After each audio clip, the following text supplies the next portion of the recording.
પાલીતાણાના ગરજીયા ગામે સિંહે માલધારી ઉપર હુમલો કરાતા સારવાર હેઠળ ખસેડાયા। પાલીતાણાના ગરજીયા ગામની સીમમાં રહેતા માલધારી કાળુભાઈ બોગાભાઈ ગમરા ઉપર સિંહે હુમલો કર્યો હતો, જેમાં કાળુભાઈ ગમરાને મોતના મુખમાંથી મહામુસીબતે છુટકારો મળ્યો હતો।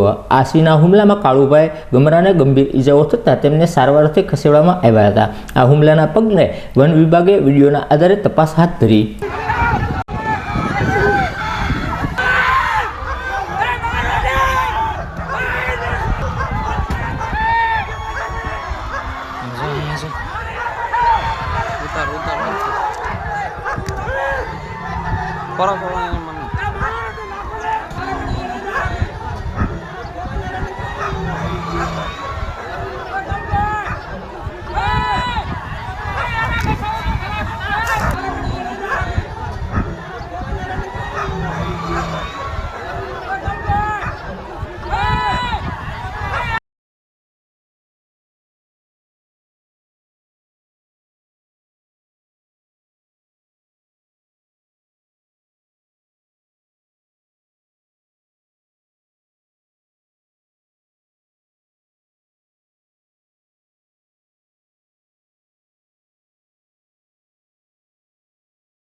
કાળુભાઈ બોગાભાઈ પરમાર।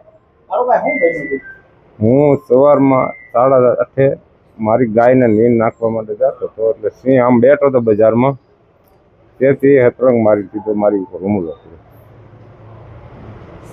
ફોરેસ્ટ વિભાગને જાણ આપી, પણ એ કે આવે છે। પેલા મારી ઓડ ઉપર મારીને એને પાડી દીધો મને, પછી મારો હાથ છે એને મોઢામાં।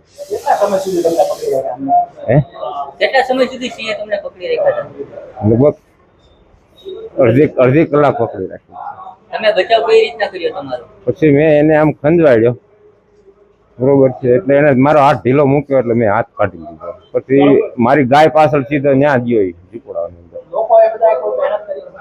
નહીં તો વધારે ખીજાય ને। વન વિભાગ પહોંચ્યું હતું ત્યાં સ્થળ ઉપર તમારે? ત્યાં કેવું જાણ કરી હતી, પણ કોઈ આવ્યો નહીં। આ પહેલી વાર જ બની। પશુઓને માણસ ઉપર હુમલો કરે છે, પછી બીજા એક માણસની ઉપર કર્યો, પણ એ નીકળી ગયો ભાગીને।